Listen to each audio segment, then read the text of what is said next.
Real, ISUK started out of West 124th Street in Harlem, New York, under command General Yohana. And y'all already know we not affiliated with no other Israelite group on planet Earth. And y'all know we located at 5261 Delmar Boulevard, St. Louis, 63108.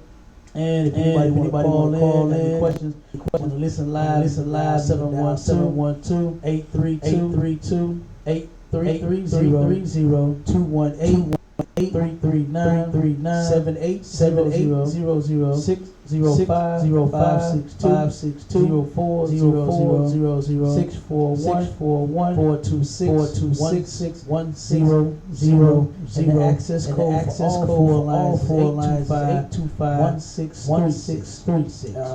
All right. Now, if anybody got any questions on the line, or the conference, y'all know how to do it. Y'all know how to do it on the conference line. Take your phone off the lock or excuse. And if you're in the class, of course, raise your hand. All right. We're gonna go ahead. Start one second.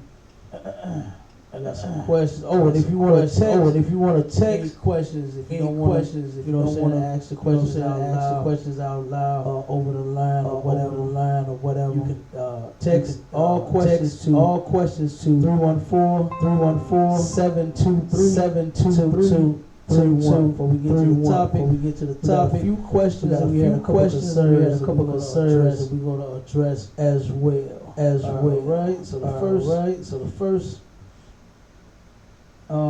It's a breakdown on Ecclesiastes 26 and 15 and Apocrypha Brad at a bond. Ecclesiastes 26 and 15. All right, and the question. It's a two parts. It's a question and it needs to be broken down. Okay. Question is, what does it mean to be shamefaced? All right. And then go ahead. Read the scripture by. Ecclesiastes 26, chapter 26, verse 15. Shamefaced and faithful woman. Double grace. That sounds a shamefaced woman. And faithful woman. Double grace. A shamefaced damn, I just used faithful. I'm mesmerized by the scripture. Man, it says a shamefaced and faithful woman is a double grace. You understand? Who give it a shot? What does shamefaced mean? What does it mean to be shamefaced?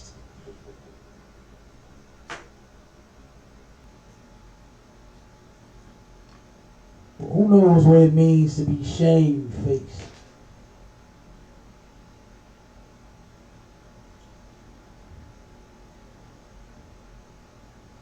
I mean, the word's right there in it. Like being ashamed, shy, you understand? Things like that. Shamefaced woman. Okay. The opposite of shamefaced. Okay. Okay, you gotta kind of be a little older. Well, I don't know if they still saying it, but when sisters have an attitude about something, and they throw their hand on their hip, and they get to roll in their neck, and they say, "Ain't no," finish my thought, finish my sentence. Ain't no Nice and loud. Shame in my game. Ain't no shame in my game. You understand? What does the word shame mean? Shame, you should be ashamed. You understand? Of disrespecting your man. You understand? You should be ashamed of putting him out the house and bleaching his clothes. You should be ashamed for that kind of mess. Cussing him out, blasting him on Facebook. You know what I mean? What else they do? Don't let them see the kids. Right. You understand? Put him on child support. You should be ashamed of all of that.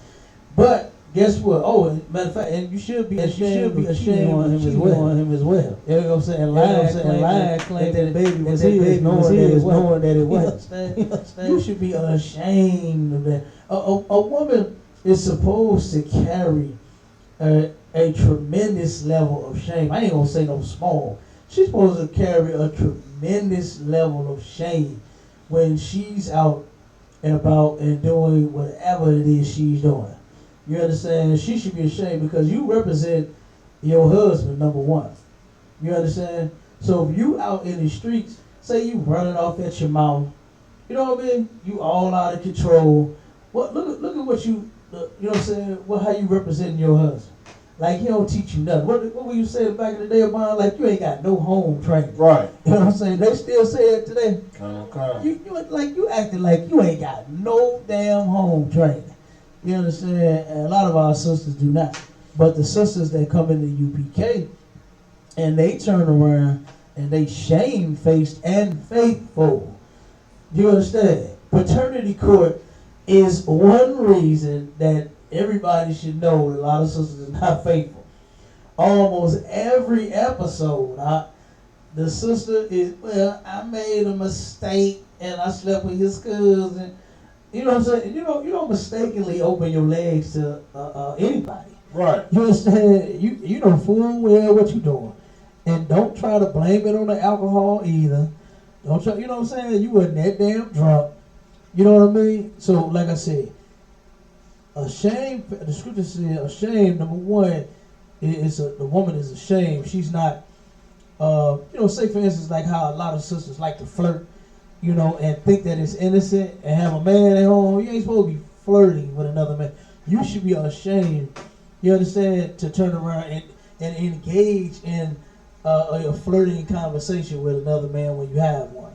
But sisters nowadays, like the quote say, ain't no shame in my game. You understand? And that's a lot of our sisters' problem. They don't have any shame, not shame-faced. Meaning the things that you do, you should be careful and mindful of the things that you do. You understand? And the way that you act, and the way that you carry yourself, every single thing that you do out in the street. Okay? Keep reading, Bob.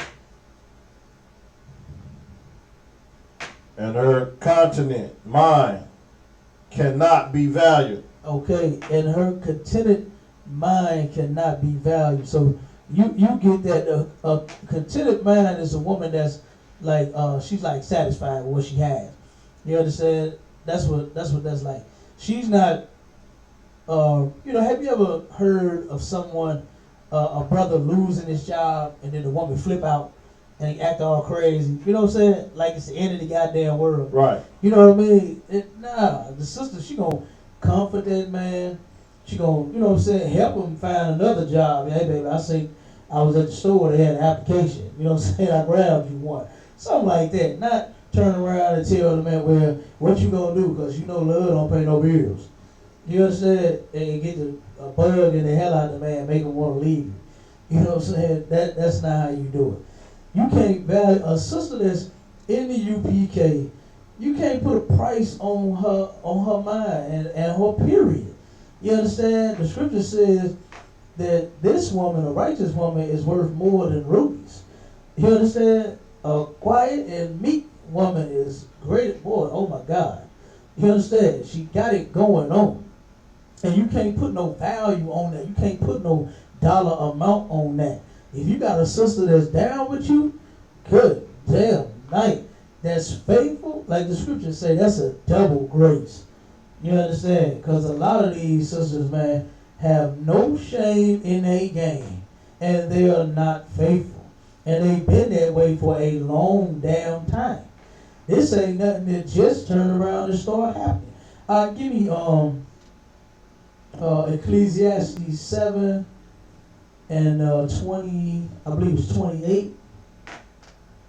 Ecclesiastes 7 and 28. What I'm saying right now is nothing. This ain't new. Sisters ain't just turned this way because we in captivity. They been like that. You know what I mean? And I'm gonna show you in the Bible. There's so many others. We're gonna go back to Ecclesiasticus too.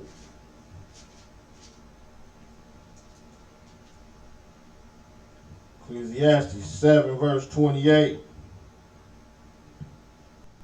Which yet my soul seeketh, but I find not. Okay, go to 27. Let's kind of get the context of it. Go up, just one. Verse 27. Behold, this have I found, saith the preacher, counting one by one, to find out the account. Okay, so Solomon went and took a census, made, you know what I'm saying, took an account of the things that he was witnessing. You understand? Solomon wanted to figure out why people did the things that they did, why people was doing the things that they was doing. You understand? That's one thing that made Solomon so damn wise. You understand? Number one, the Lord Most High asked him what did he want, and he chose wisdom over everything. So of course, the Most High made him the wisest man on the planet at that time. You understand? Because of course our King Christ took that spot. All right? But he turned around and he wanted to find out the account. He wanted to know. This scripture right here, these few scriptures, if you go up a couple, is talking about wicked women. You understand? Matter of fact, go to, where they said, I find more bitter than death. You mean, start there. Was it 24, 25?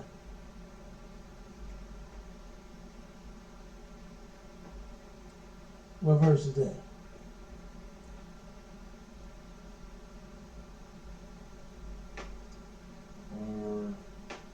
Right there where you at, just go up 1 or 2.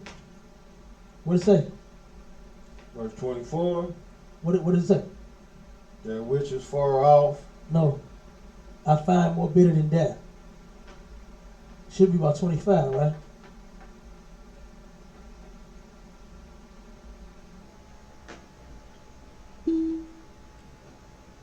Has joined. Where you at? You don't see that? Nuh-uh. 1 second, y'all. Slack. You in Ecclesiastes, right? 7? Yep. What verse you at now? We at 25? Verse 26. 26. There we go. And I find more better than death the woman. Okay. The Bible says that I find more bitter than death the woman. Meaning that when your mother dies, when your father dies, when your child dies, when everybody knows how bitter death is to black people. It is extreme. You understand? Have you ever been to a black funeral? Oh my God. I would not suggest you go to one. You know what I'm saying? Stay away from one if you can. But oh my God, more bitter than death, I'm telling you. Man, I've seen it. Boy, do they still do that? Where they fall out and they say, take me, and they try to jump all in the casket? Come. Do they still do that? Damn, man, I ain't been in a funeral in a long time. And they still doing that. Good night. Okay? I find more bitter than death the woman. It's not just any woman. This ain't no righteous woman. This is talking about a wicked woman. You understand? This is talking about a wicked woman. For I find more bitter than death a wicked woman. You understand? That right there, a wicked woman, boy, is just like, oh my God. You understand? It's something that you just cannot deal with. Brothers just cannot handle that. And this is in the Bible. You understand? No, nobody likes it. Brothers in the world don't like a wicked woman. You know, they wicked themselves and they don't even like a wicked woman. You know what I'm saying? Jake is just as bad as Eve is, but guess what? He can't stand that. You understand? She doing all manner of evil against him. And guess what? She gets help. You understand? She gets assistance with her wickedness. You understand? Jake gets sent to prison. But the black woman, she gets help. She gets the court shows, and she'll start crying about her situation and how she taking care of her kids by herself, and they'll immediately put the man on child support. You understand? She turned around. She's the reason the man ain't in her life in most cases, but they'll help her. You understand? Because she's a woman. Okay? But the Lord said, I find more bitter than death a woman. Keep going. Has joined. Whose heart is snares and nets. Her heart, well, who knows what your heart is in the Bible? Select Go ahead. your mind. Your mind, absolutely. You understand? Her mind is snares and nets. You understand? That's to trap you. That's a trap. Keep on. And her hands as bands. And her hands as bands. You understand? Select like this war. I'm check. Nah, you ain't got to check. That ain't no good. Yeah, so we can get rid of that. Ain't no sense you cut it. Next time we gotta eat them on watermelons. Let one go bad. Yeah, Select, y'all. But this woman is a trap, basically. Her mind, snares, nets, hands, bands. What's a band? Cup. You understand? Hand cups. You understand? You tired of this one, man. Brothers stay strong until you get a wicked ass woman. Boy, you can lift all the goddamn weights and lift 10,000 damn pounds. You understand? You can be bad as whole. Matter of fact, I saw it just the other day. You understand? A little old woman. Oh my God. This little old woman, this brother, he damn as big as me. You understand? He big as me. They fighting in the middle of the damn street. You understand? And old baby.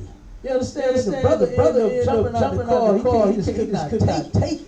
He could not take this woman getting on his nerves. Jumped out the goddamn car, man. Jumped out the car, grabbed his baby and said, come on. You understand? We walk to school.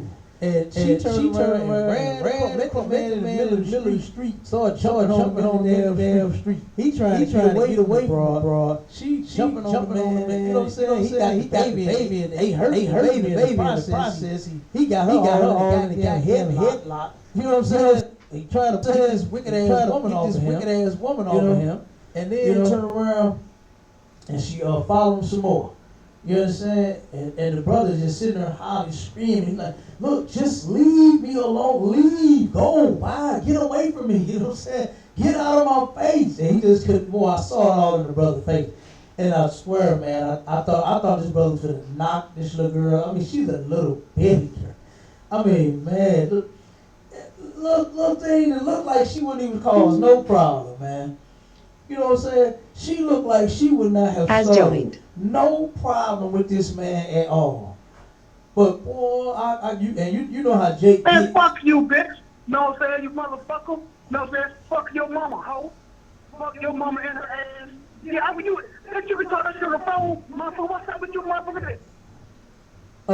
We got a lecture for you, brother. It's coming up on the 28th. You understand? In September, 5 o'clock to 7 p.m. It's called More Drugs. You understand? The plague, not the plug. You are on crack. You understand? You need to get off of drugs, brother. You need to come to class so we can get them demons up off of you, man. You understand? That's right. We gotta get them demons up off you, brother. We got to get the crack pipe out of your lips. You understand? We gotta get them. You on Molly's and perks and syrup and lean. You on all kinds of junk, man. You understand? That's all right, brother. You come to class, man. We'll get off that dope. All right. But it's going down right here in this building, man. On the 28th of September. Make sure you're here from 5 to 7. So you can find out why you ain't supposed to be on drugs. Guess what? Once you do this, you'll never make a stupid ass phone call like this again. You understand? Good night. This is getting called every week, don't he, man? Right. And keep calling all the different numbers. You know what I'm saying? Keep calling from different numbers. The idiot Has just joined. called back. The idiot The just chicken shit called goop back. called me from my number. I think, oh, that's so funny. Crackhead just called back. Chicken shit. Good damn night.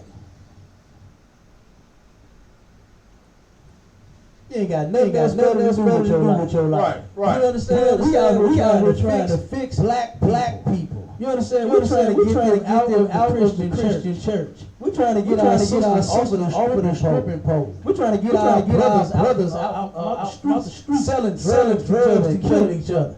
They just turned around. What's that number? 20 out. There 20 babies that got killed here in St. Louis. That's right. Over the summer. You understand?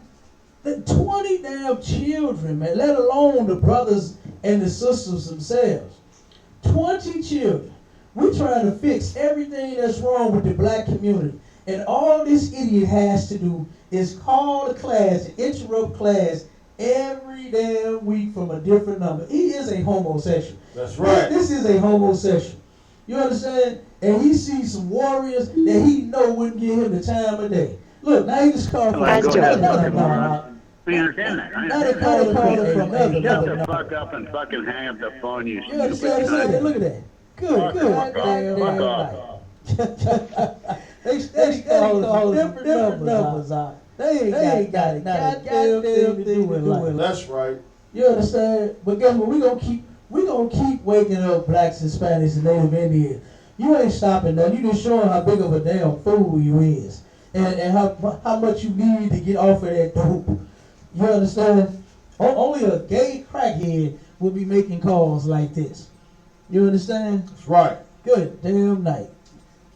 Okay, back to what we was talking about. What was we talking about for this? Before I was so crackfully interrupted. Right. Go ahead with the scripture. Okay, I know where you at. Go ahead. We on the wicked woman, man. You understand? And how bitter she is. Go ahead. Keep reading. Whoso pleaseth God shall escape from her. Okay, now pay attention. Now, the first scripture, here we go again. Has joined. You guys, my name's Briggs. I want to be with a large black man. For some reason. Salakia for this idiot that they keep calling, man. You understand? Verse 25 said that a wicked woman, you understand, she is more bitter than death, right? And her hands is bands, and I'm paraphrasing. You understand? Her heart is snares, nets, hands, bands. Okay. This woman is a trap. Now read it again, Brown. Whoso pleaseth God shall escape from her. Understand something. It's possible that a righteous man can marry a wicked woman. You understand? You can turn around and get you a wicked sister. All right? That's why it's best to do what General Hyman say all the time, is get your sister from the school. Right. You understand? Or if you get a sister from the world, you bring her into the truth, into the school. You understand?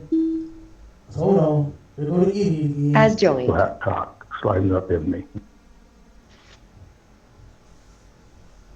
How many lines do this person have? God damn. They just steady calling. Yeah, that's kind of advanced. That's like a hacker or something. I don't know. You got that many lines. And then it's like, what's this like? That was like some gay porn shit. I don't know.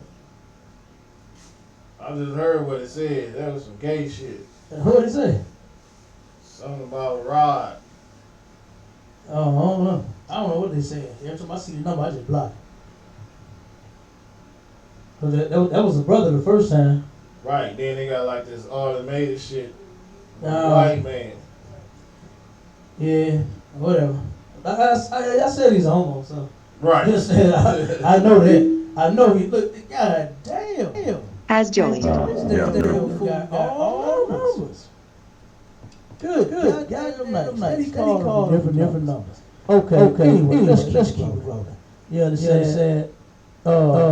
Read it again, Barnabas. Whoso pleases God shall escape from her. Whoso pleases God shall escape from her. The man that's in the truth, and to marry this wicked woman, you don't have to trip. The Lord will make a way of escape for you. If you serve the Lord, you understand? The Lord is not going to turn around and let you just keep suffering at the hands of an evil woman. He's going to make a way of escape for you. Keep reading. But the sinner shall be taken by her. But the who? The sinner. The sinner shall be taken by her. You understand? And the precept to that is in Ecclesiasticus, where it says that a wicked woman is given as a portion to a wicked man. That's right. You understand? But she that loves the Lord shall be given to a righteous man. Okay? So you got to turn around and keep these laws both ways. You understand? If you're a sister in the truth and you want a righteous brother, and you come in here, you keep these laws, and you make sure that you serve the Lord, and you'll get your righteous man.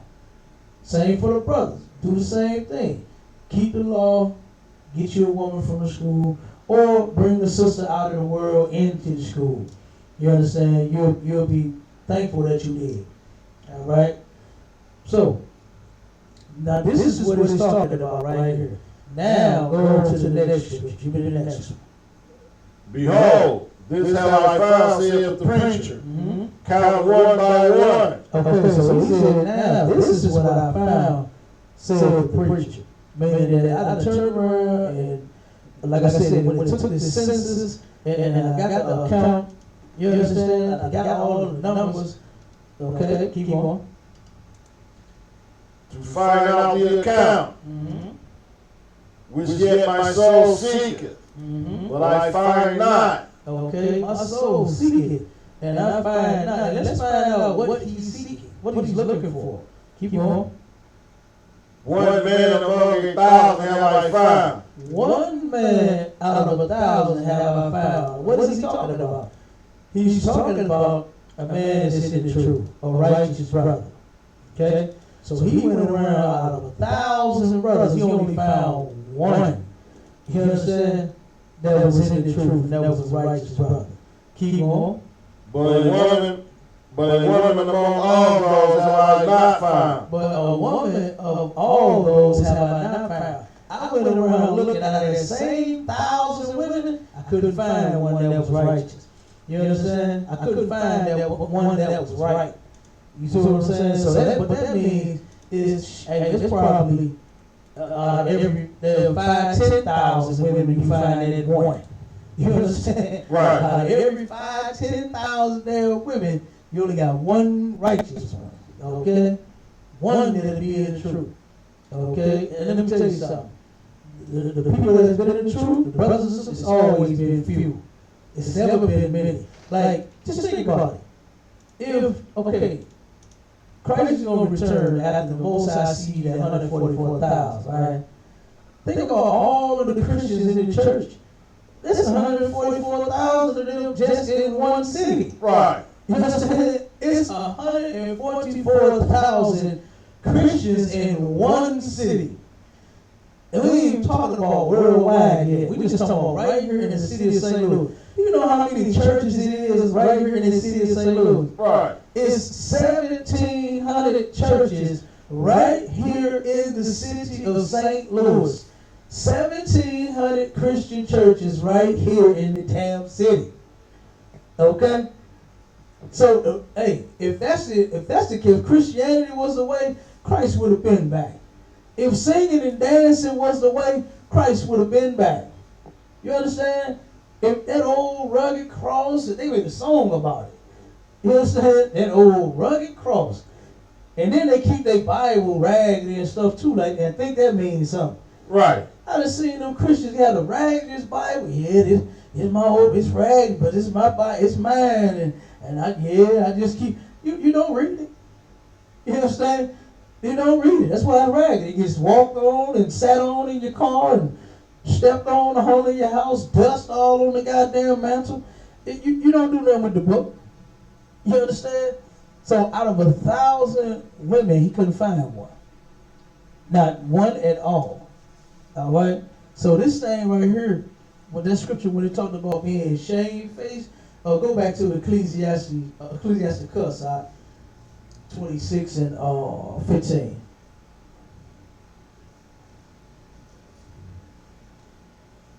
A shamefaced and faithful woman is a double grace. A shamefaced and faithful woman is a double grace. A woman that is ashamed to cheat on you. She's ashamed to be all loud mouthed out in the streets or to her family or to you or whoever. You understand? A woman, and then she's faithful on top of that. She's all of what the scriptures say she's supposed to be. Sweet, she's meek and kind and gentle and loving and all of that, man. You understand? Got a listening ear instead of a big talkative mouth. You understand? Good night. She is a double grace.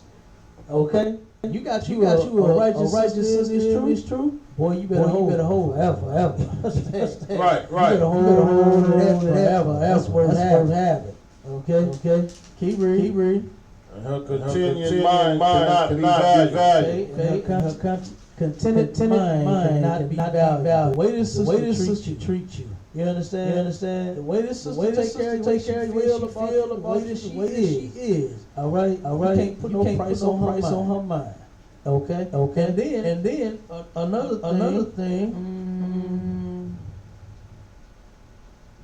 Let me see.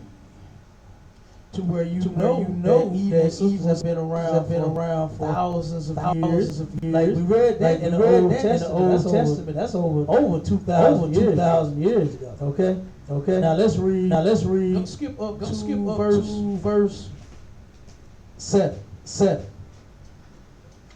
Verse 7.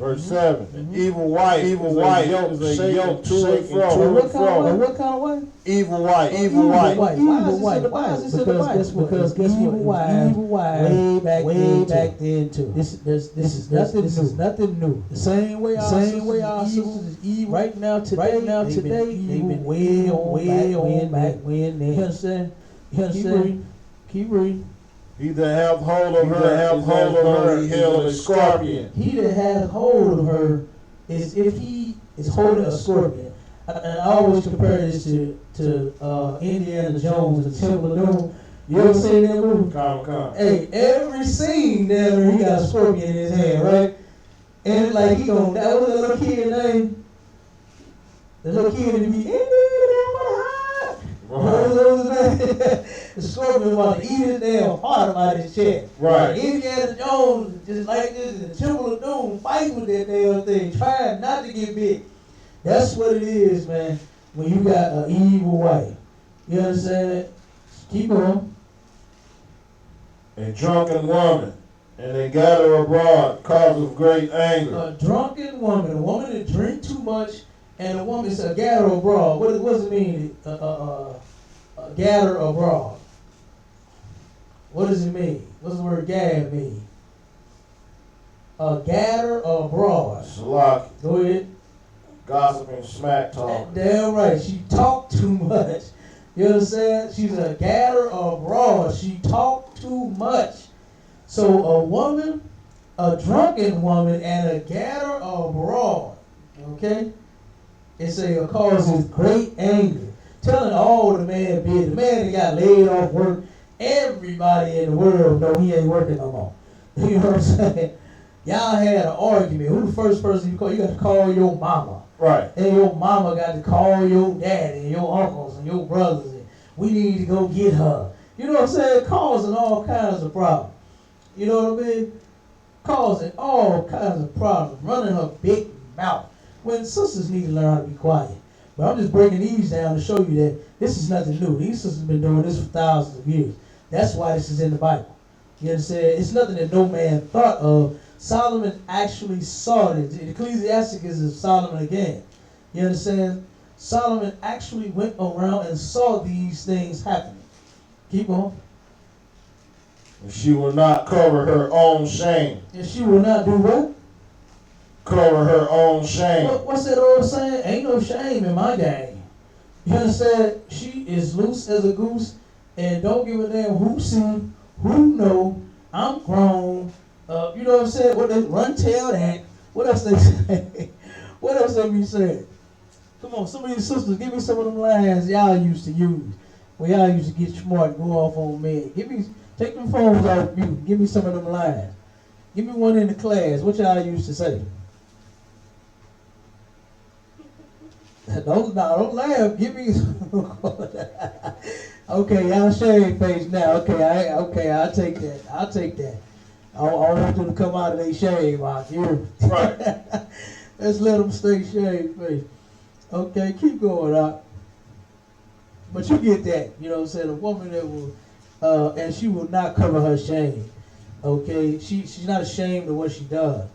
You understand? She didn't turn around, cheated on her man, had a baby by somebody else, and oh well, and she's walking around with 3 and 4 and 5 baby daddies, and don't give a damn. Right. You understand? She don't care. She's working on number 6 now. Okay, keep going. The heart of a woman may be known in her haughty lips and eyelids. The what of a woman? Whoredom. The whoredom of a woman may be known in her haughty looks and eyelids. And her haughty looks is that pride that the woman got. You understand? You can tell that a sister's a whore. I don't know what they thinking talking about a woman's intuition. You understand? As if a man can figure you out too. You understand? It's in the Bible. All right. And the whoredom of a woman may be known in her haughty looks and her eyelids. The sister gives it away. The way she dressed. You understand? Her attitude and everything. Her eyes tell it all. Especially them big old tree branch lashes. They got them tree branches. You seen them? The one tree branches swinging from their eyelids. Long ones. How long should eyelashes to be? You know. So that right there is just a quick little something on the sisters. How they have been evil for a long time. No, nothing new. All right. Let's see. We got a couple more. Let's see.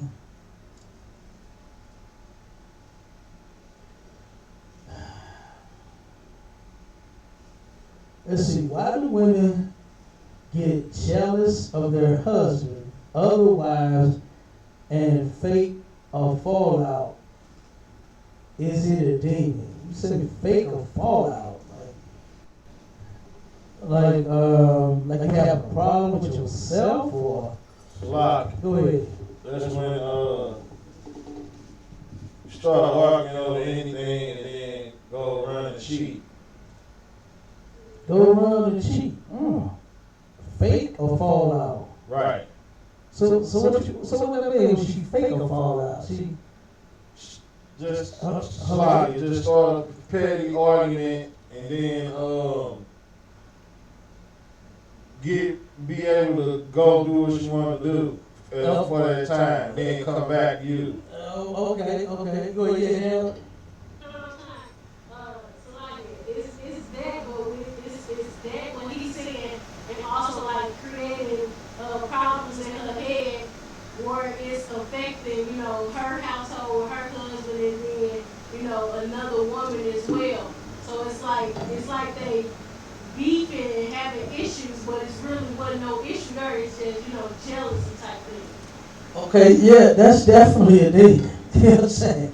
That is definitely a demon.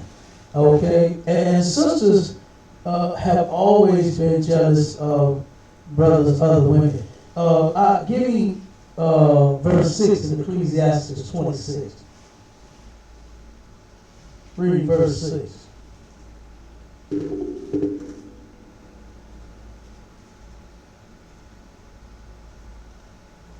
Verse 6. But a grief of the heart and a sorrow is a woman that is jealous over another woman. So you understand that? A grief of heart and sorrow is a woman that is jealous over another woman. Have you ever seen a brother, he got 2 baby mamas, he messing with them both, of course, and then one want to fight the other one all the time, one want to argue, or both of them want to fight each other. You understand? They jealous, okay? And it's okay for you to be jealous. That's in your nature. It's in your DNA. sisters are just jealous of each other. I say it all the time. When a sister comes into the club, she looking good, smelling good, what does every other woman say? That bitch thinks she cute. You know what I'm saying? And she ain't got no man, she ain't with your man, and ain't no man involved. This sister just come in the club, what they say on fleek? Right. That's a silly ass word. And she come in the club on fleek. Okay? She looking good, head to toe. And you turn around and look at her and say she thinks she cute. You jealous of that sister? Why? It's because you just jealous. You understand? But sisters, you don't have to be like that. You can't control that. You understand? You can't get that under control to where you're not ruining your household. You understand? Like the Bible say, you can be angry but sin not. You know what I mean? And that's if figure to fall out, meaning that you cheating on your hood. Okay, you didn't sin. You done took it to the next level. You understand? You jealous of another sister, but you are not supposed to sin. You understand? So you done messed up right there. So yes, that is a demon, full-fledged demon. That's right. Okay? And hold on, we got this on roof. Let me see.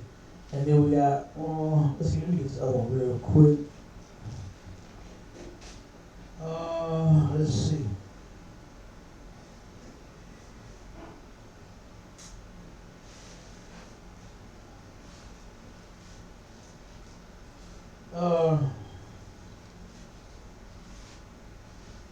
Okay, this is me. Go to 2 Kings 21 and 13. My advice to anybody that's on Facebook and looking at memes and things of that nature, please don't try to learn the truth from a meme. Pay that stuff no attention after. You understand?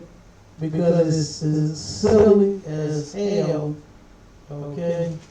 And good night. This is silly. I'm gonna read it. I'm gonna read it once you get straight.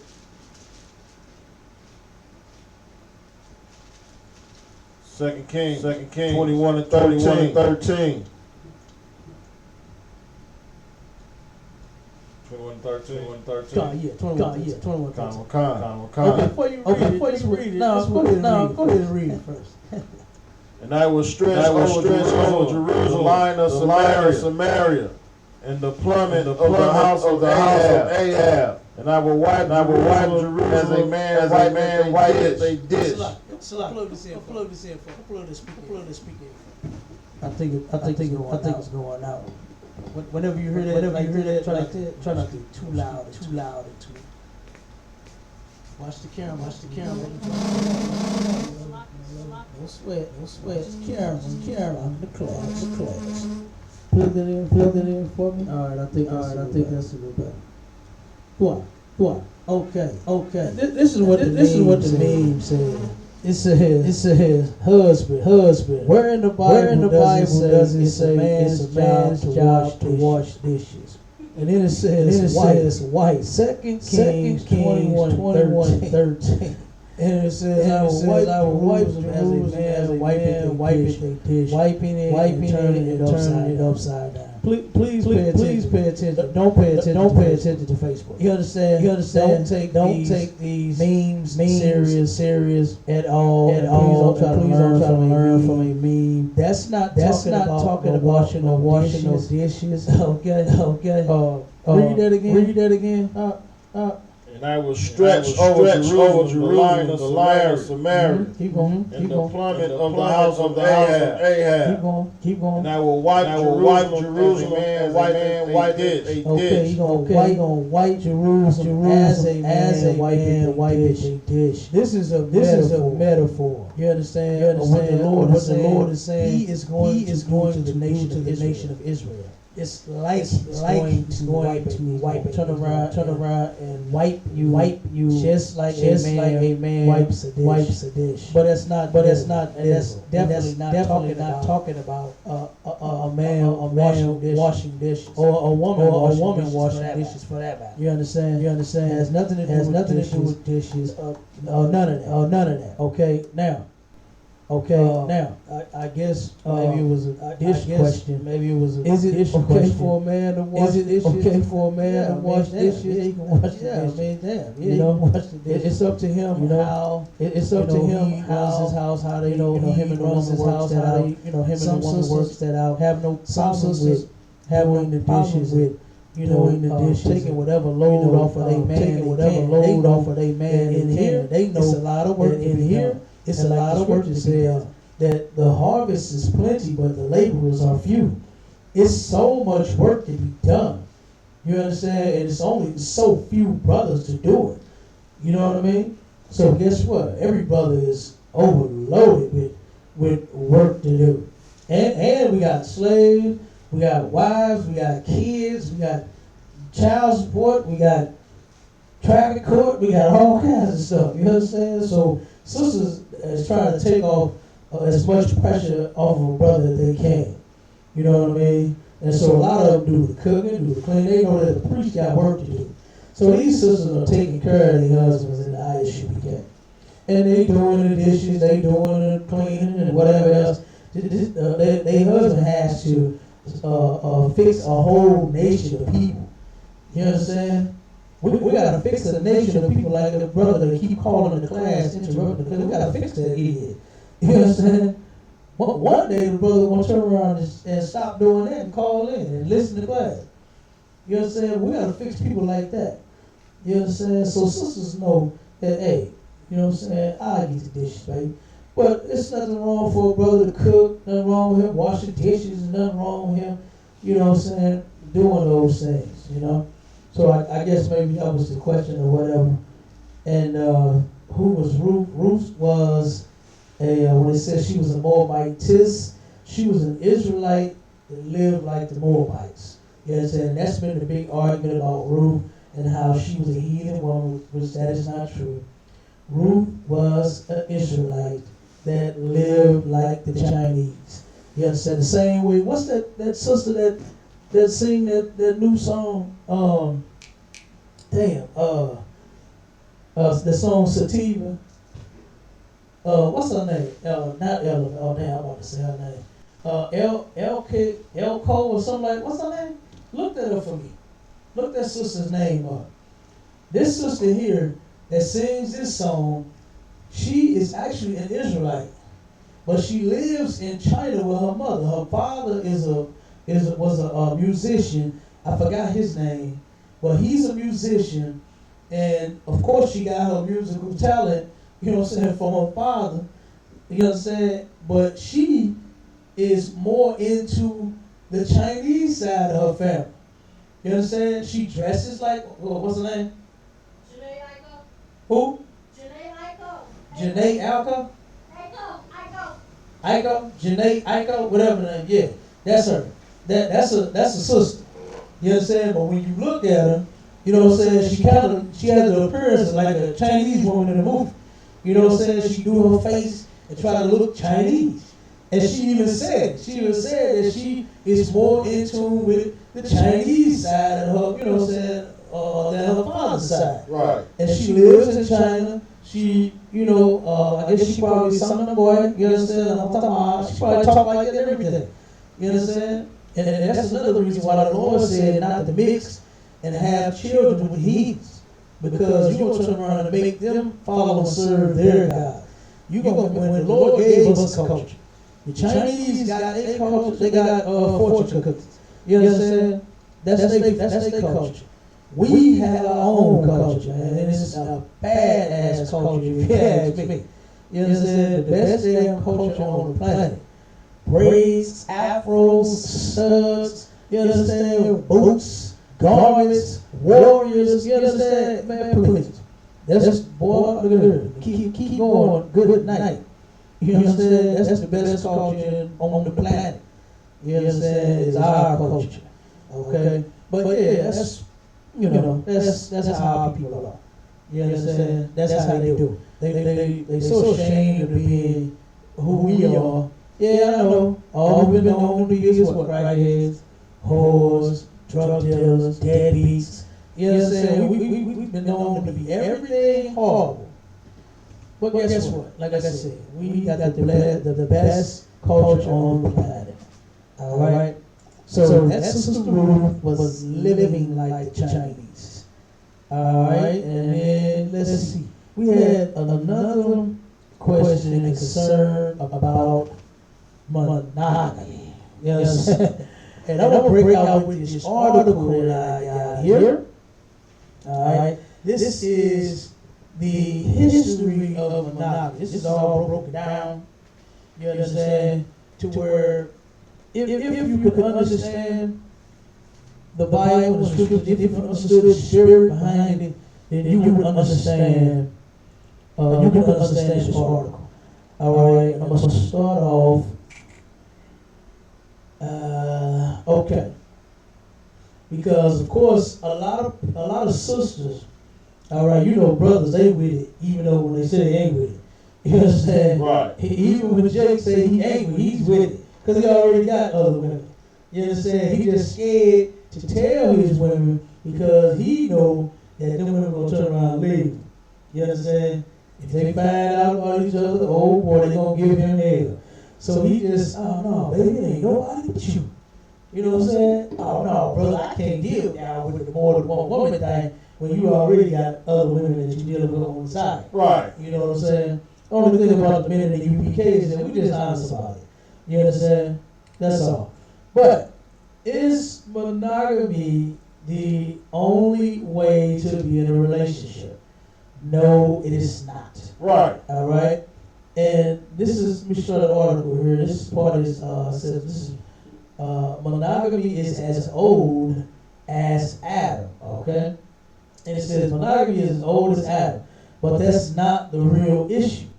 From the beginning, generations, even to this day, monogamy, and it says polygamy. Of course, we don't get down with polygamy because polygamy is where the man or the woman can have multiple partners. You understand? You don't get down with that. We don't get polyandry. We don't down with nothing but multiple wives. And if a brother chooses to have one wife, or if a brother chooses to have no wife, either one is all right. Okay. And it says and celibacy. Okay. And what does it mean? Celibacy means that you're not having sex at all. You don't have no woman. Or no man. Okay. And who do we know in the Bible that would say celibate? Who do we know that was celibate in the Bible? Salat. Go ahead. Shower. Christ. Damn right. Christ did not have a wife. Paul did not have a wife. You understand? Christ dedicated his life to this truth. You understand? Paul did the same thing. Okay. Let's keep going. It says, and celibacy are known forms of marital status. And of course, rising of throne is homogeneity. What's that? Who knows what that is? Who knows what homogeneity is? It's right there in the word homogeneity. Who knows what that one is? That's homosexuality. Okay. It's the old time board practice of homosexuality. Which is once again fighting for recognition. And it says what is when monogamy began to be imposed as the only right form of marriage acceptable to God and man. Now that is the real question. You understand? Is when did the Bible ever state that a man must only have one woman? And I'm going to make it real clear to you. It doesn't say it in there nowhere. Right. You understand? It's not in there nowhere that a man must have more than one woman. I done heard all of the excuses. I done heard that God only made Adam one. He just made him Eve. He didn't make him 3 or 4 or 5. That's not the point. You understand? That is not the point. It's several different examples, like what the Bible says in Romans 15:4. Was it 15:4? Where it says things written aforetime was written for our learning. Sisters need to learn. They need to know this. I know they don't like to hear it. You understand? They get like a big kid every time we talk about multiple wives. They put their fingers in their ears. You know what I'm saying? They don't want to hear it. But guess what? They need to. Because you're going to get in a relationship and you're going to catch your man with another woman. And then what you going to do? See what I'm saying? Is you going to be a whore and leave him and then go get somebody else? Or is you going to be that down-ass sister that's just going to take care of your man? You know what I'm saying? What's that song say? I can love you better than she can. Let that be your goal. You understand? Right. And don't beat her up about it. Just treat the man most exceptionally well. Goddamn, do that. You know what I mean? Do that. Treat that the best you've ever been treated. You know. Be sweet. Be kind. Give me that scripture. Give me Ecclesiasticus. I believe it's. Hold on one second. I think it's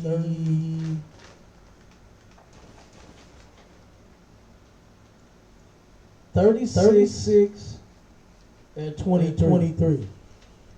People think I just be talking off my head when I be saying the things that I say in the Bible. You know what I mean? Like I just said, if a sister would learn how to treat her man best. Guess what that man would want to be with you. You understand? Sisters got to learn to fix their attitudes. You know what I mean? That stuff you trying to force him. You ever heard before? Trying to make him do something, trying to make him change, you going at it all wrong. You understand? You don't need to make the man change. Try to stop him from being with another woman. Guess what you gonna make him do? You gonna make him make some irrational decisions. You gonna make him make wrong choice. And he gonna start whores and then turn around you AIDS. He get it himself and he gonna bring it to you. So don't try to change the man. Try to change your attitude. Fix your mindset about it. You understand? Because this is his God-given right to have as many women as he pleases. All right. And guess what? Nothing you do is going to stop. How many sisters you know in the world that turn around, caught their man, and pitched the bitch, clown, fought him, put him out, none, didn't do this. How does that work for you? Has that stopped him from having another woman? He cheated, he came back, he said, oh baby, I ain't gonna do it no more. I don't know what I was thinking. I was stupid. Right? Jake know you stupid. That's why he telling you stupid. You know what I'm saying? He knows that's what you want to hear. So then you turn around and, okay, don't do it no more. You pop him on his hand with that little Home Depot paint stick. And then you turn around and you catch him, he do it again. You're not going to stop a man from that's his God-given right. That's right. You understand? And you're going to find out in this article of where and how that thing got turned around. All right? Read it for me, y'all. Ecclesiasticus chapter 36, verse 23. If there be kindness, meekness, and comfort in her tongue. If there be what? Kindness, meekness, and comfort in her tongue. If there be kindness, meekness, and comfort in her tongue, keep reading. Then it's not her husband like men. Then is her husband not like men. Meaning that if you're kind, you're meek, and you're comforting, meaning in your tongue, when you talk to him and how you treat him, then is your man. What's the one thing that women say about all men? Who knows? What's the famous line that women say about all men? It's one line. Give it to me. Who knows? Come on, get it to me. Go ahead. We the dogs. All men are dogs. You know what I'm saying? That's what they say. All because the dog chases the cat. You understand? Right. Nothing but the dog in me. My man made a good song. I like that one. You understand? The sister just texted me, yup, she knows it too. All men are dogs. That's correct. You understand? That's the famous line, well, all men are dogs. And you know where they get that from? They get that from following white people. Right. In their eyes, we are dogs. We are, you know, I can understand that. White men will have other women, molest children, sleep with men, do all kinds of things. But I ain't heard a sister like open their mouth about them. That TV show, Sister Wives, with that white man that had how many wives he had? 4, 5, or 6? All living in the same house, something like that. I forgot how many he had. You understand? I did not hear a peep out of a sister about him on that show. But you know what happened? You know who made that show number one? Black women. Right. That's who watched that show the most. That's who admired that white man having more than one woman. You know what I'm saying? And they thought it was, I asked a lot of sisters that was watching it. And they said, oh, that's great they can do that. They got a relationship. I said, well, what about you? Well, oh, my man, he your man. You know what I'm saying? All of that. But you admire the white man for him doing what he feel. But then when the black man want to do it, it's, oh, no, I don't get down with that. Oh, no, not my man, not over here, not in my house. You know what I'm saying? Not with me, he can't. And with her, he can, but not with me. Guess what? With you two. Yes. When you get through doing all of that, he's with somebody else with you too. You understand? So sisters might as well accept it. Because it's not going nowhere. I don't see no brother changing his mind and saying, you know what, I just want to settle down with one woman. Yeah, right. You understand? And if they can, guess what? More power to them. There's nothing wrong with a brother having one woman. If he can do it, hey, Most High in Christ. That's right. If he had no woman, guess what? Most High in Christ. You're doing a good thing. Stay in this truth. Keep doing the work. And have you no woman or one woman. That's fine. You understand? But give me 20, 30, 40, 50. No, I'm just kidding. I'm just kidding. Nobody get along. Like, damn, I'm just kidding. No, but serious. You understand? So, like I said, homogeny in this article is on the right homosexuality. Now, that's what I don't understand about these Christians. Is they advocate for homosexuality. They push that. You understand? And say, oh no, God love gays. It's gonna be gays. They say it's gonna be gays heaven. It's gonna be sissies walking around in the kingdom of heaven, according to the Christian church. But then I ain't gonna be. I'm gonna go to hell having more than one woman. But this man can stick a rod up his behind. He gonna get in the kingdom. And you can't the agenda. You understand? If that's the case, if women each other's carpet, then why the hell can't I have 2, 3 women? You understand? If a man, this brother turn around right outside. You understand? Right outside our school, man. He tried to pick up no stuff. Brothers walk across the street. Come across the street. He turned around. He tried to sell some boy booty. Right outside. I was coming in. Getting ready for class. And he is a known prostitute in this area. He prostitutes here around school. All day, night, on drugs. He's a flaming homo. He's a flaming homosexual. He's a flaming homosexual. The Christian church, the Christian pastor will go to him and tell him God love him. You understand? But then he'll see me and say, brother, you got how many women? Oh no, you going to hell. You understand? That's what he'll tell me. But that homo, he is good. Why? Because guess what? The pastor going to pick him up later on. That's right. The pastor is going to turn around and have him in the back of the church later on. I wouldn't be surprised if that preacher right down the corner, he always down there. Anytime you go right down the corner on Union and Martin Luther King, that homo is always right there. He's probably sleeping with the pastor. Right. You understand? Talking about he getting hands laid on and prayed for. You understand? Yeah, you getting prayed for, hands laid on you, all right. Now that they accept, but they will not accept a man having more than one woman, which is disgusting. And we're going to break it down. We're going to read just a little bit more of this article. And then we're going to get back to it. Let me see. This part is monogamy and should be monogamy. All right. Now, it says, let me see. I got a question.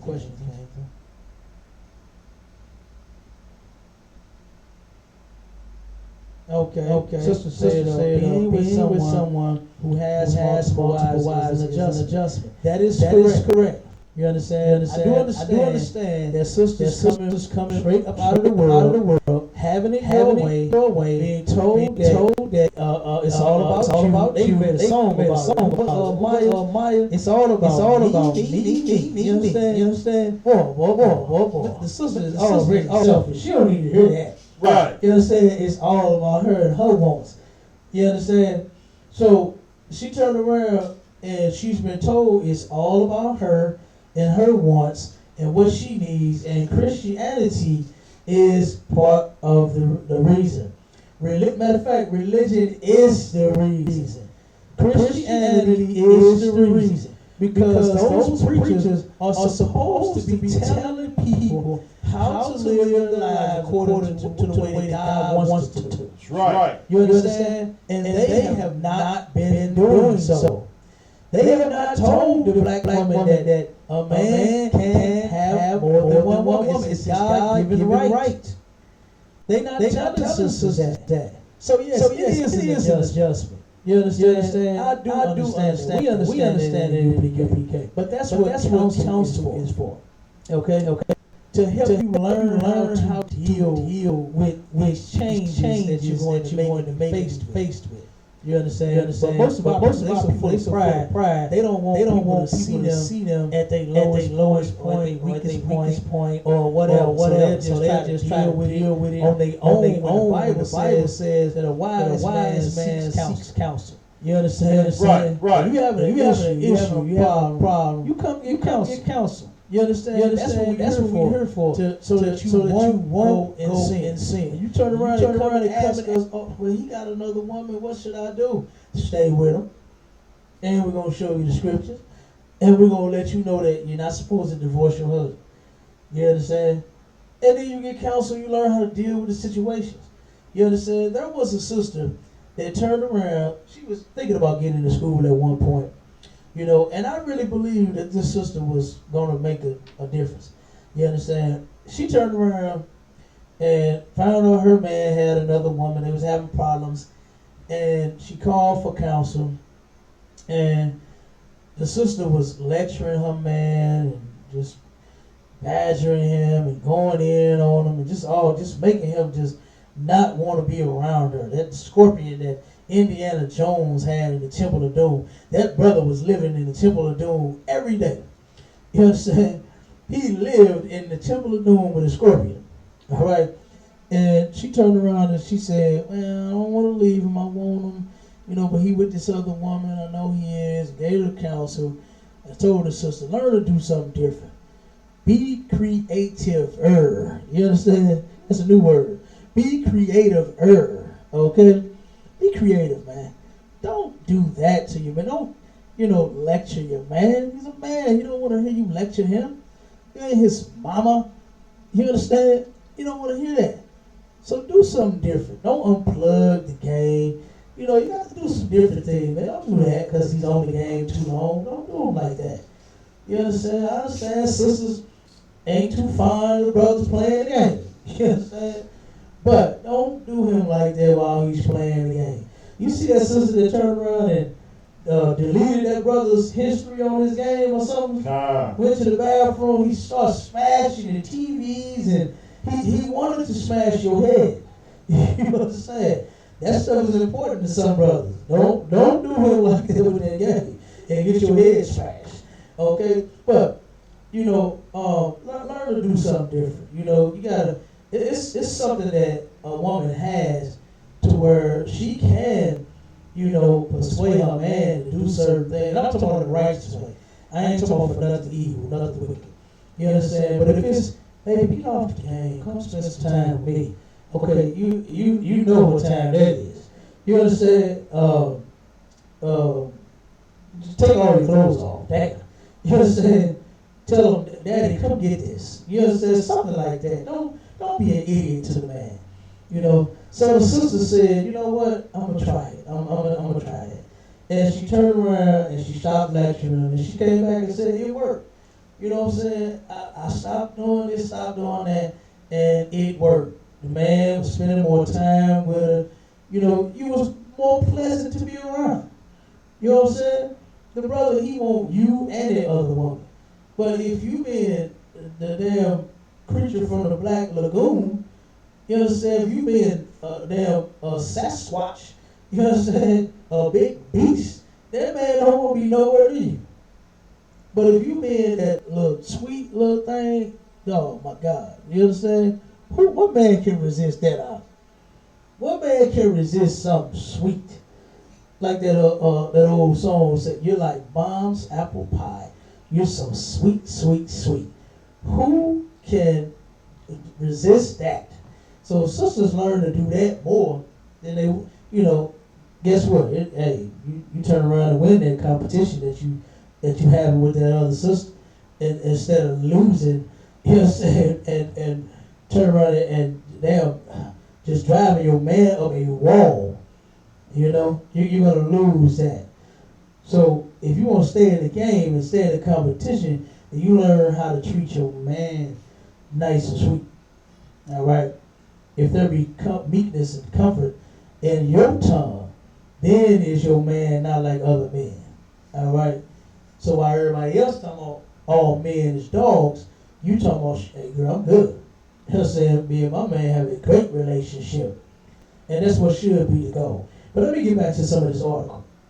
All right, it says, the practice of faithful monogamy stipulates that a man can marry only one wife at any time in his life.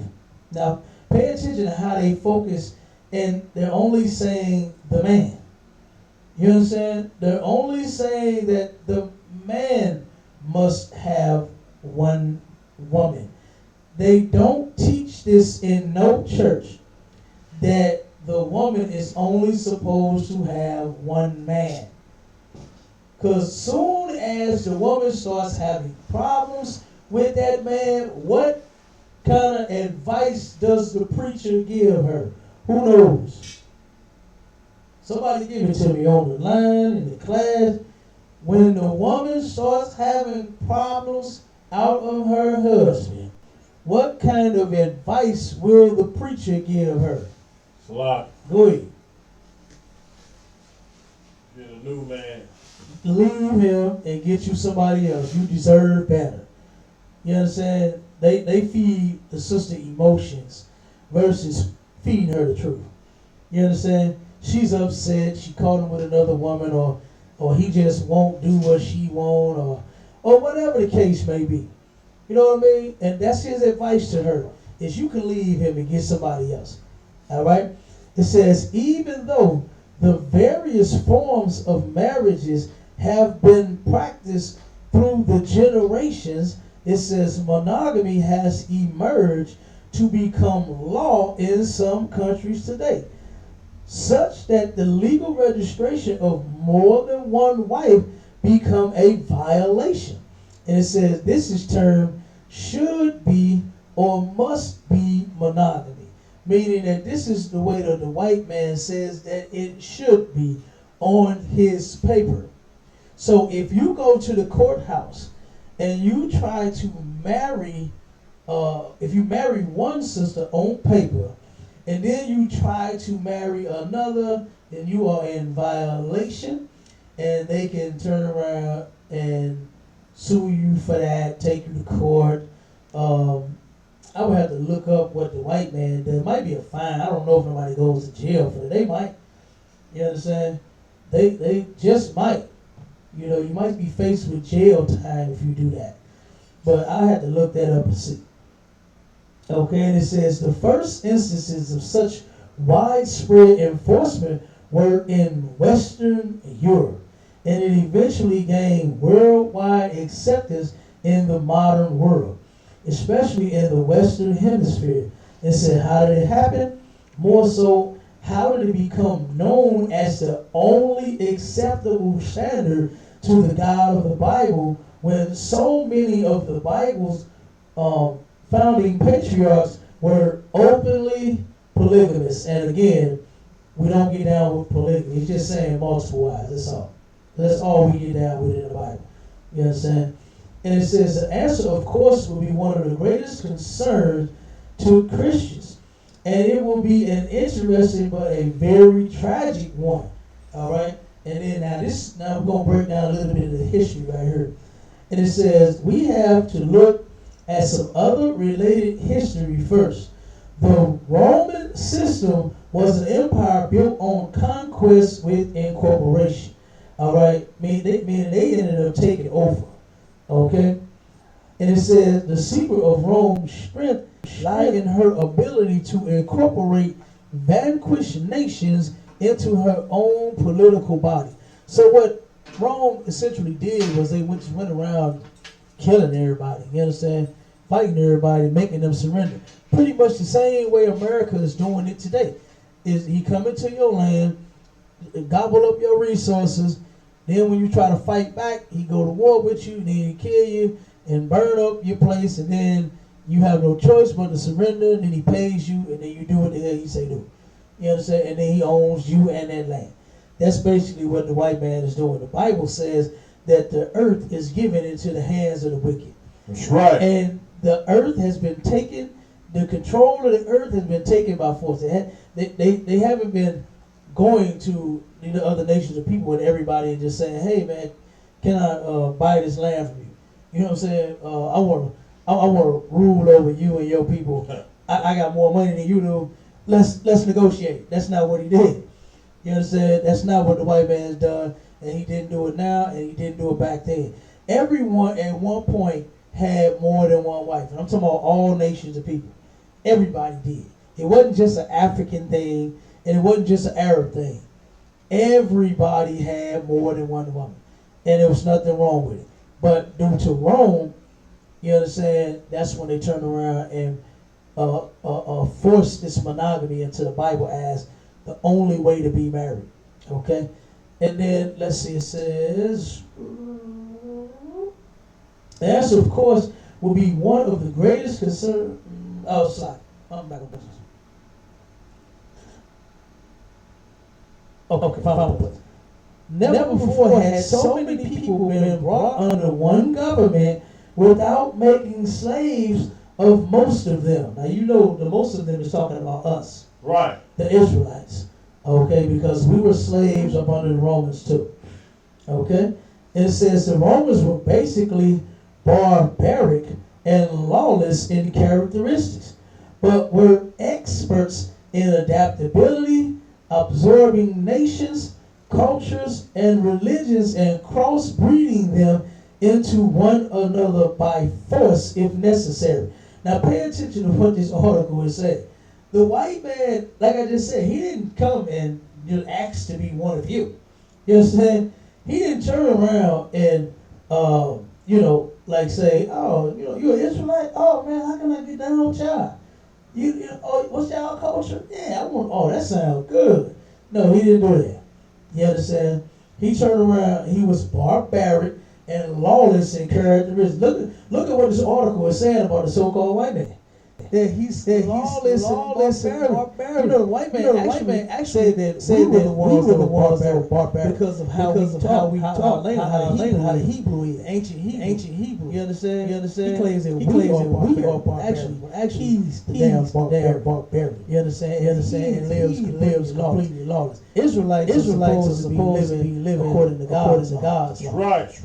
In characteristics. We're supposed to be keeping his law. Okay. And that's what we're making us a great people. But it said they were experts in adaptability and absorbing nations. And what they did was they brought in to absorb take it in and make it run. You understand? So they took different cultures and turned around and made their own. Matter of fact, the Bible says that the white man is a vagabond. You understand? A vagabond is a wanderer who has no home. The white man has no actual identity, no culture. You understand? He has no true culture. That's why he went around stealing everybody else's. Like, for instance, the surfboard, surfing. You understand? He stole that from the Hawaiians. Right. You understand? The Hawaiians, the Japhites, that's actually their culture. That's how they worship their God. By getting out on a little board and riding and wave, and that means they worship their God, whatever the hell it means to them. But then the Beach Boys in California, I wish they all could be California girls. The white man took the Japhites' culture, made a damn song, had surfboards and surfing in the little video, and everybody think the white man is responsible for surfboarding. Right. You understand? But actually he did. He just absorbed their culture too. You understand? Like he did everybody else. And they were good at that, even by force if necessary. Meaning if you won't give it up, the white man's going to take it. Alright? So then, it says, through this, the rulers sought to keep the entire empire under control. Gradually, the Roman Empire became permeated with the philosophy of the Greeks and the religions of the Jews and Christians. Okay, so note they ended up taking our culture too. You understand? That's right. And it says the natural part of human life was raised to a higher plane. Combined with the Greek influence, Roman law and political ideas have had a strong influence on the West. Thus, the Greek notion of democracy, the religions of the Jews and Christians, the law and political influence of the Romans, all these mixed together made the civilization of the later Western world. It's like latter Western world. And it says clearly, history tells us that the Roman civilization is the direct ancestor of the modern West. You understand? America has turned around and taken on the ways of Rome. You understand? That's and right. Their culture. And it's nothing new about it. You understand? The white man turned around and he's always looked back and looked in the records and saw that when the Israelites sinned against the Most High, then they would be the Most High would be against his people. You understand? And so that's how you turn around. Just think about it. America today follows Egypt. You understand? They got pyramids everywhere. They love Egypt. And the greatest thing they love Egypt so much is when they went in them records, went in the Bible, and saw how the Egyptians had us in slavery for 400 goddamn years. Right. You understand? And here it is, we heard for over 400 years in America, with them doing the same thing, but a much more cruel and brutal slavery than the Egyptians. Okay? We had it bad there too, but this was the worst captivity ever. You understand? So let's keep going. All right, now this is the Roman Empire and the Roman Church. It says Christianity has become known as the official Western religion, and the native religions of the Western world became known as heathen. So what they turned around and did was they forced Christianity on this part of the world, and they said every other religion is heathen. Right. When white man just don't understand that Christianity is a heathen. It's in him. He is a damn. That's right. You know what I mean? So Christianity is heathen as well. And then it says uncivilized and unenlightened. Okay. So if you was Islam, Buddhist, whatever, if you wasn't Christian, then you was heathen, uncivilized, and unenlightened. And it says, however, it was not so in the beginning. It may be a surprise for many to know that during the first century, the Christians suffered tremendously under the Roman government, which tried to destroy them. Now, that's talking about us. That's talking about the Israelites. And it says, however, Christianity was spread too vigorously to be kept under control. The strategy of elimination through persecution eventually changed to one of embracing it and controlling its destiny to fulfill the purpose of their rulers. So at one point they was trying to reject it. Of course, the Israelites, we rejected that mess. You understand? And then they turned around after so long, the sellouts of our people said, hey, why are we fighting? Just give in. You understand? What that old saying? If you can't beat them, join them. Damn, that nigga killed me. Right. You understand? I'm not joining no Christian. I will never go back to the Christian church. I will never be a member. I never sang, I never clapped, I never did none of that, no way. But you'll never see me singing and clapping and dancing and bamming no goddamn tambourine. That's right. I ain't gonna, look, I like to sing the blues, but I ain't gonna be in the choir. Right. You understand? I ain't gonna be in no choir, goddammit. But guess what? The damn choir members is known for being homosexual. And I don't want none of that pointed my way. You understand? So lock you. But it says the church, on the other hand, made a compromise to accept Rome and became the destroyer of her mother, Israel, who bore her. Now that's talking about the Israelites. That's talking about blacks, Hispanics, and Native Indians. All right? That is the mother of us all, Israel, talking about us. Right. All right? And it says, in the process, truth suffered. The truth did suffer. You understand? The damn priests and prophets, they were murdered. You understand? They were told to stop teaching that truth. You understand? They turned around and got beat up for teaching in the name of Christ. You understand? The prophets got beat up several times. Paul got stole in the mouth by a Christian preacher. You understand? A Christian preacher stole Paul in the mouth, man. You understand? The Christian preachers turned around and jumped on Peter and them when they went out there for counsel. You understand? They got jumped on, man. But these Christianity is such a violent religion. You understand? It always has been. Let's just look at what they're doing. You know what I'm saying? Look at how they turned around and ordered our king's death. They turned around, and these Christians, back in the day, back in the Bible with Christ rolling, those Pharisees and Sadducees are your modern day Christians that ordered Christ to be put to death. They chose a murderer to let him free to keep Christ in prison so that he can be put to death. That's what Christians chose. Israelites, you understand? Yeah, their truths ended up suffering. You know what I mean?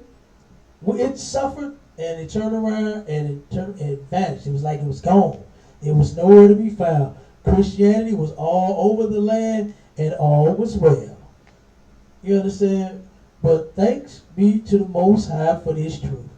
You understand? And since 1969, you damn right, all is well now. Now that we got the truth. And we're going to turn around and we're going to fix our people. Okay? And like the scriptures say, my prophets will no longer be pushed into a corner.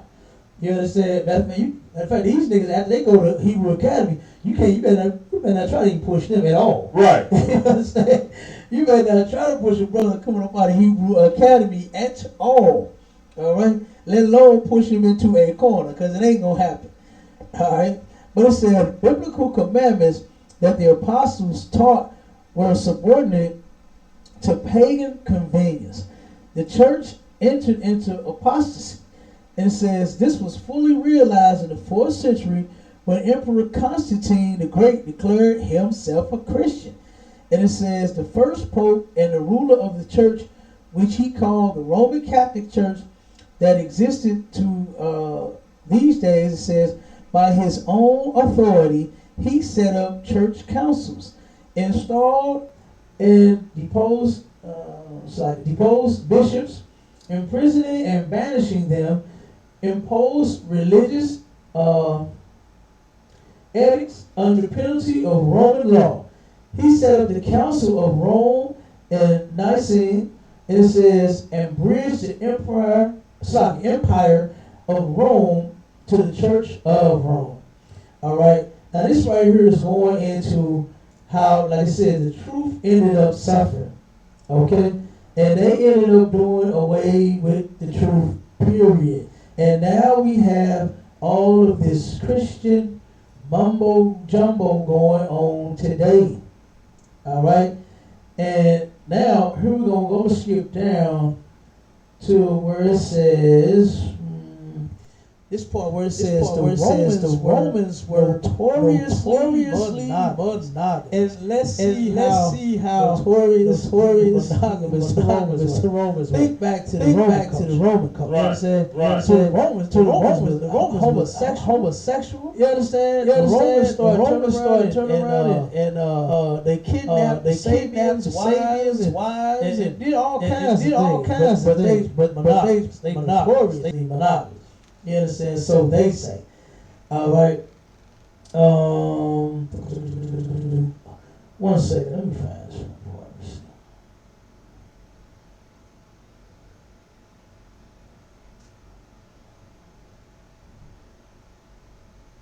Okay, I'm gonna read this part too. This is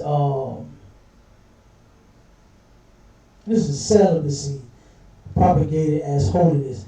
It says celibacy was propagated as the new standard of high attainment in holiness. Sex was taken to be unclean and sinful. Marriages were painted, they say, at best as being a necessary evil to guard against sexual sins such as fornication. So basically what they were saying was, you just go ahead and get married so that you wouldn't so-called sin and commit fornication. Okay? And the word fornication just simply means unlawful sex. Right. So if there's something that's a way to have unlawful sex, then there's a way to have lawful sex. Okay? And that's what a lot of people don't understand. Fornication is not when the man is married. He has a woman outside, wife he married on paper. That's not it. All right.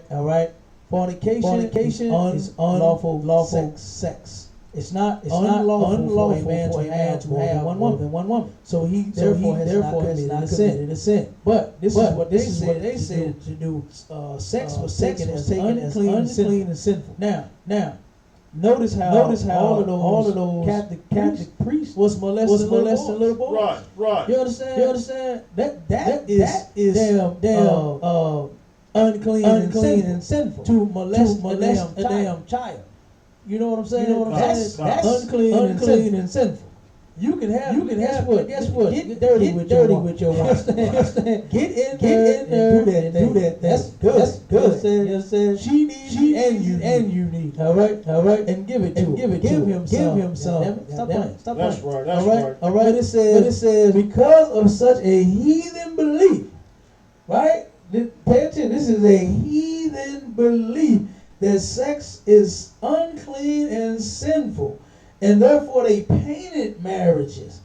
You understand? You know our so-called oppressor. Our oppressor does that all the time. You understand? He lives with a woman, but deep down inside he wants a man so bad. You understand? He can just taste it. He all at work with a man. You understand? He's on the court. What they like playing tennis? In the tennis court with a man. You understand? He's jogging with a man. He loves men. You understand? They do that kind of stuff, man. Brothers go get 4, 5 wives. You understand? They ain't on all that. All right? Brothers wasn't such big homos like what they trying to be today. You know? But then it says, monks and nuns were considered holier and closer to God than anybody else. And guess what? Them damn nuns have sex too. That's right. All of them do, man. You understand? They do what they want. They sleep with each other. They have gay sex, lesbian sex. They doing all of that. All right? And then it says, and priests would necessarily be celibates. All right? And it said, marriage was considered an activity of the flesh. Yes, it is. It is good to the flesh, too. You understand? It says, if possible, to be avoided by those seeking spirituality. This right here shows you that the heathens have no clue what holiness is, what spirituality is, or none of that. You understand? It has nothing to do with you avoiding sex to be closer to God. You understand? That's not it. Okay, what you can do, you can turn around and make a vow. You understand? And you might what's it, the Nazarite vow? They would do that. Right. You understand? For a certain amount of time, they would go without sex. They would go without drinking. They would go without their favorite thing, whatever it is, to do the work of the Lord. You understand?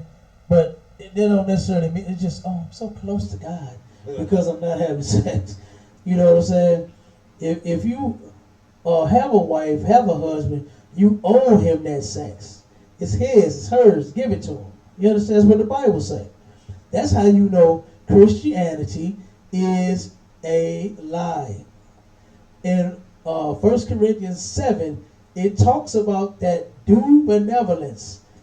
What's due benevolence is sex. You owe your wife sex. You owe your husband sex. Right. You owe it to him. Give it to him. Give him some. All right? I hope I don't have to tell no brother to give her none. I hope I ain't never got to tell nobody that. Oh, man. But anyway, let's keep going.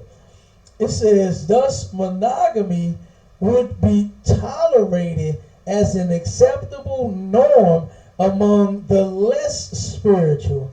And polygamy, and of course, again, it's multiple wives, would be condemned as an abomination. Are you understanding what the so-called, what our oppressors did? What they turned around and started teaching as right and as wrong. Who in the hell gave a homosexual the authorization to turn around and teach and say what's right according to God or not?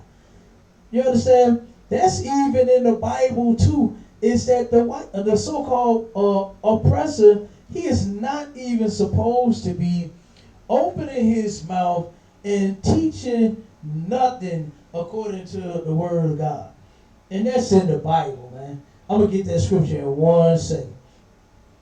1 second. Let me find the scripture, then I'm going to go back to the article.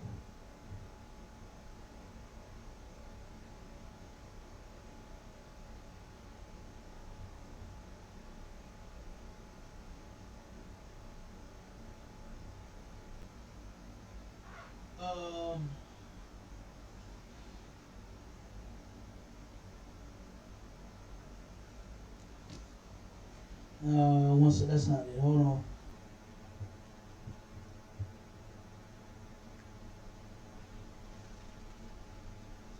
One second.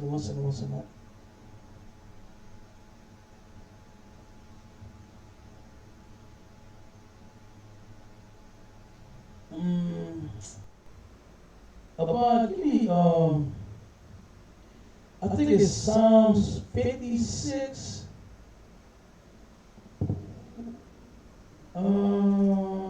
Or 60. One of those. Look through them real quick. I'm going to find it.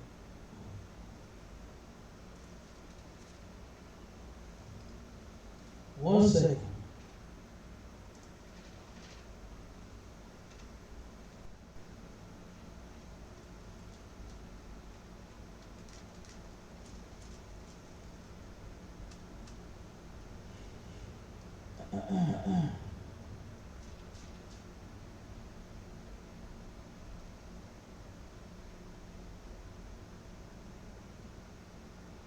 That's it. Psalms 50 and 16. Hold it. 1 second. I'm going to read a little more. Okay.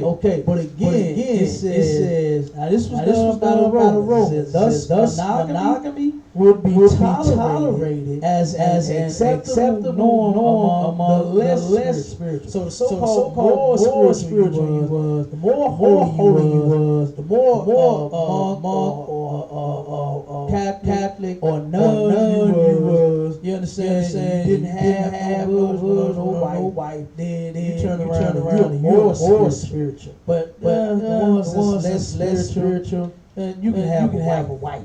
You understand? They paint a marriage. You understand? And it says, and polygamy, of course, multiple wives, would be condemned as an abomination. Clearly, Greek philosophy and Roman monogamy were in control of the entire church. This prevailed in what is known as the dark ages of the church. Okay. So this period where the truth suffered. All right. And where they turned around and they did not know the truth about a man having more than one woman. You understand? And they said, well, you know what? It has to be one man, one woman. Man only supposed to have one wife. All right. Now I'm gonna read more this scripture. We're gonna get out of here. It says Christianity was strong. Strong and aggressively propagated. Real quick. I keep saying, black people are Christians because they didn't want to die. You understand? That religion is extremely violent religion. Look at how they when you turn around, when you say anything that goes against they believe. They ready to fight, kill you. Oh no, I don't have these kind of conversations.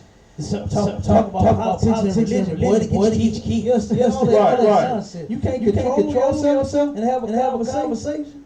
You understand? It's ridiculous. But it says Christianity was strongly and aggressively propagated from the Roman Empire into the West, from the West into the rest of the world. And thus came to be known as a Western religion.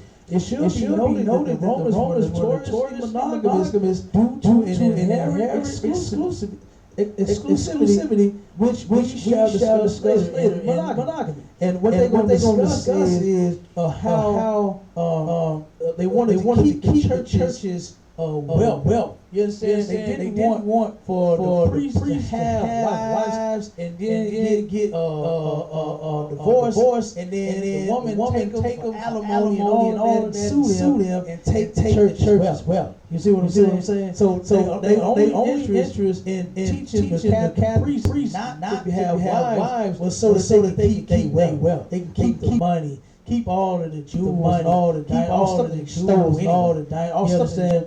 It all belongs to us. You understand? They stole everything of ours, and it's sitting in that damn Vatican. You understand? And they holding that thing tight, locked down, making sure it don't get out. All right. But that's what that's talking about right there. It says these are some of the practices and enforcement. All right, practices and enforcements. Okay, even on their own monarchs and nobles. They, of course, force their own people, the damn Catholic priests, to turn around and not have a woman. Okay? So that you can keep that well. All right? And it says, Nero, the Caesar who divorced, banished, and murdered his first wife in order to marry the second. Now, just think about something. When you turn around and you leave a woman, after a black man has sex with a woman and leave her, that destroys her. You understand? That's the same as doing as this oppressor did, was murdering his woman to go get him another one. Well, guess what?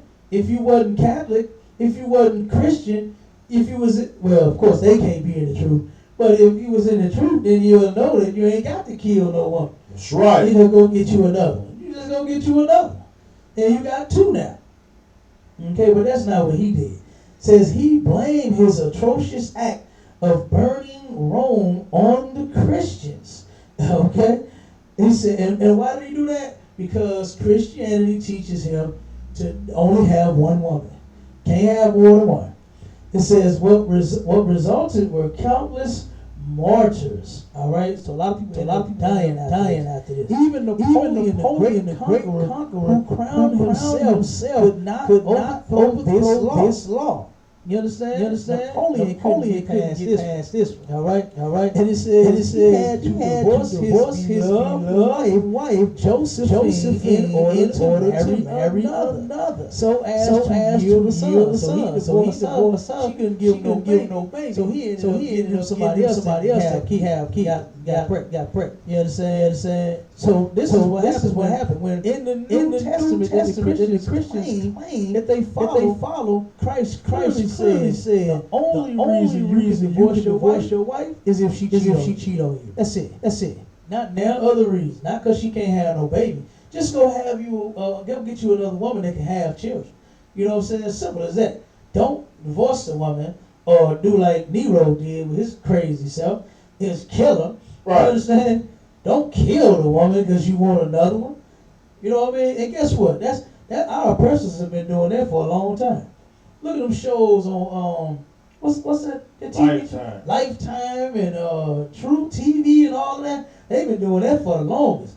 Woman come up missing, wealthy devil, you know what I'm saying? And whew, find her in the dirt, and he in the Bahamas with a new one.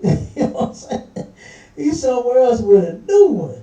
You know what I mean? I just watched one recently like that. Well, this devil boy, he had him a new young thing, and ooh-wee, he turned around and killed. He murdered his woman, boy, to get this other one. He murdered her. You hear me? Straight up. It was another one I seen. A devil was, on the internet, like finding a wife or buy a wife, whatever it is. Right. Where you can go online and buy you a woman from somewhere. This devil went and bought him a woman from China. I think he paid like 10 G's total. Paid about 10 grand for her. You know what I'm saying? Soo Young, he went and bought Soo Young, brought her back after so long. She was his wife, gave him the money, killed her, and went back and bought Maylene. And the father was wondering, why do you want Maylene? You got Soo Young. Like, he was like, what is going on? You know, how is Soo Young doing? You hear me? He questioned her, and he was like, something ain't right. You know what I mean? So he went on and took that 10 grand for Maylene, but they had a little setup waiting on him. So once he got there, they found out her sister had been murdered by this devil. You understand? So, like I said, our oppressors is the devil the Bible speaks. And they've been doing this for a long time. You understand? This ain't nothing new. All right? But then it says such examples are clearly evident in European history. We getting this garbage from our oppressors. That's right. You understand? Brothers, when they get a woman, they don't want the one they got to go get a new. They don't want to do that. You understand? They want all love. They want 12. They want 4. They want 4. Brothers want all of his women. All in subjection. All obedient, and not giving him problems, good old chicken and lasagna, give him all that loving, having more babies, having more babies, They live happily ever after. That's how black people do it. That's how brothers want to do it. That's how brothers. They don't want to turn around and leave you and kill you. You and kill you. You understand the man love you. You understand the man love you. So don't think like our oppressors start divorcing our sisters. When I say sisters, I'm just speaking to brothers in the world. I ain't talking about nobody in here. Brothers in the ISUPK know better. I'm speaking to my brothers in the world. Don't divorce her. Try not to kill Eve. Try not to bust her. Please try not to bust her. I know she get on your nerves. I know she talk too much. I know she put you out. I know she put you out. I know she bleached your clothes. Try not to kill her. Try not to kill her. Napoleon and Nero. You understand? Try not to do like the Europeans. Try not to do like the Europeans have been doing all throughout their history. And it says, yet were the Romans truly monogamous? Now it's asking this question. You understand? Because guess what? If you go and have one woman and you kill one to get another one, you're not monogamous. You understand? You got more than one woman. You just killed another. You know what I mean? You're not monogamous. You just divorced one and now you have another one. You're not monogamous either. You understand? So this says, history tells us that in the Roman Empire and in medieval Christendom, though marriage was monogamous, mating was often polygamous, meaning with more than one woman. You understand? And of course, we only get down with multiple wives. It says, a lord of a manor would have one wife, but his household was set up as an unofficial harem of servant girls. You understand? Now, this is the part of history that they like to leave out. You understand? That the Christians and the black Christian preachers, he's such a freak for Jesus. You understand? He's missing all of this. He done missed all of this, and he's destroying the households of his very own brothers and sisters by teaching these sisters that the man is only supposed to have one wife. And I got so much more I can read, man. Here it said, go ahead, hit them scriptures out. Hit the scripture for me real quick out. Psalms, chapter 50. So like real quick. For the oppressor to be teaching the Bible, this is what the Lord said to him. Read. Psalms 50, verse 16. But unto the wicked God said. But unto the who? Wicked. But unto the wicked, man. You understand? The Lord said in the Bible that there is somebody that is wicked. And that wicked is the so-called oppressor. He is the so-called white man. And he is the wicked that the Lord is talking about. And this is what he said to them. Keep reading. What hast thou to do to declare my statute? What do thou what? Read that again. Look at what the Lord is saying to Nero and to Napoleon and to the Roman Catholic Church that set up and said that a man is only supposed to have one wife, and this is the standard of God and his marriage for man and woman. Read. What hast thou to do to declare my statutes? Why are you declaring my statutes? You understand? This is the Lord checking our oppressors, asking, why are you even opening and fixing your mouth to declare my statutes? Keep on. Or that thou shouldest take my covenant in thy mouth. He said what? Or that thou shouldest take my covenant in thy mouth. Why do you put my covenant in your mouth for? That's what the Lord is saying. What the hell did you doing with my covenant in your mouth? What is Joel Osteen on TV preaching about? What is Joyce Myers on TV preaching about? Right. What is Peter Popoff, damn fake ass name anyway? What is Peter Popoff doing preaching in his name? You understand? What is Edomite Caucasian, you understand? What are they doing with the Most High's covenant in their mouth? Because it was only left to one people, and that's blacks, Hispanics, and Native Indians. So the Lord is saying, what are you doing declaring my statutes and put my covenant in your mouth? Keep on. Seeing thou hatest instruction. Seeing thou what? Hatest instruction. When has our oppressor ever followed the Lord's instruction? He can't follow the number one instruction, which is thou shalt not kill, murder. Right. You know, he can't follow that one. He definitely can't stop doing that when it comes to us. You know what I'm saying? When it comes to blacks, Hispanics, and Native Indians, it's a free fall when it comes to us. He don't give a damn. You understand? Keep going. And castest my words behind thee. And you turn around and you cast the Most High words behind thee. A man having more than one woman, you cast it behind you to enforce this monogamy crap, thinking that this is the only way that a man can be married. Is if he turned around and had only one woman. Then they redid it a little bit and said, okay, you can't have no woman if you're trying to be holy. And then if you less holy and less spiritual, then I guess you can go ahead and have a woman just so you can appear to be righteous. You understand? And how many preachers you know like that? Eddie Long, number one. Whole preacher acting like he's righteous. Got one wife, but molested almost every little boy in the church. Right. Paid out over $24 million to his victims. You understand? That's what Eddie Long paid to his victims. $24 million. Let me tell you something. If I did not do it, I'm not giving you a dime. You're going to have to take the money from me, but he settled for that. He settled for that. And why do they settle? Because he's guilty. Simple as that. People love Michael Jackson. I know that you've been hit by a smooth criminal. You understand? I know Michael Jackson moonwalked all over your TV screen with them the dazzling shoes of his and that damn glove and that. I know he took you by, oh my God. You understand? I know Michael Jackson just blew your mind. But he was a child molester too. You understand? That's the only reason he settled with any of the victims. That's right. Don't fall for none of that. Oh, I just love the boy. I just like the little kids. I just love to be loved. I just want to lay in my bed. I just want to have fun and never land. Don't be fooled by that mess, even though the man is dead now. But still, you understand? He was a child molester. Eddie Long, he's dead now. The Lord put him to death. What they say, a third case of cancer, please. Now he just got worse cancer in the world. That was the Lord putting that man to death for what he did to the little boys. You understand? That money can't pay. Man, you can't pay nobody for what you did. That accident to the boys, man, you can't pay them for that.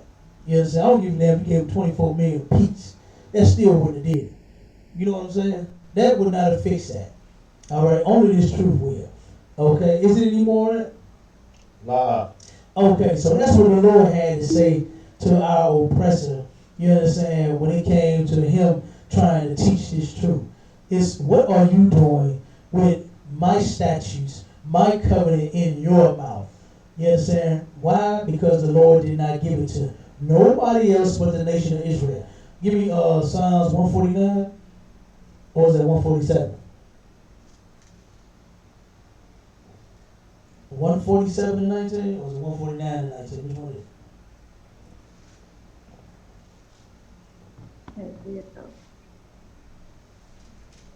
Lucky. Go ahead, Al.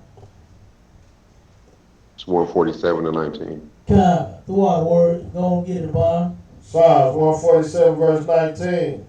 He sheweth his word unto Jacob. He shewed his word to who? Jacob. The Most High shewed, meaning showed his word to Jacob. All right? Jacob is the forefather, the progenitor of blacks, Hispanics, and Native Indians, the 12 tribes of Israel. Keep going.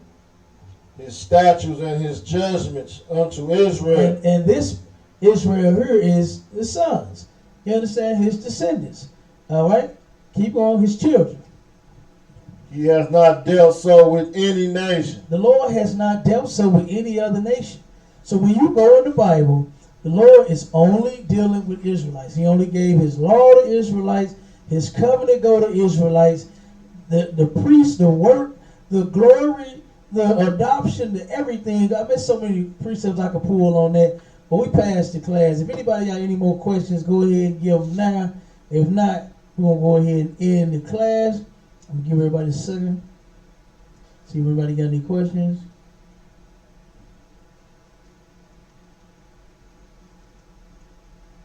All right.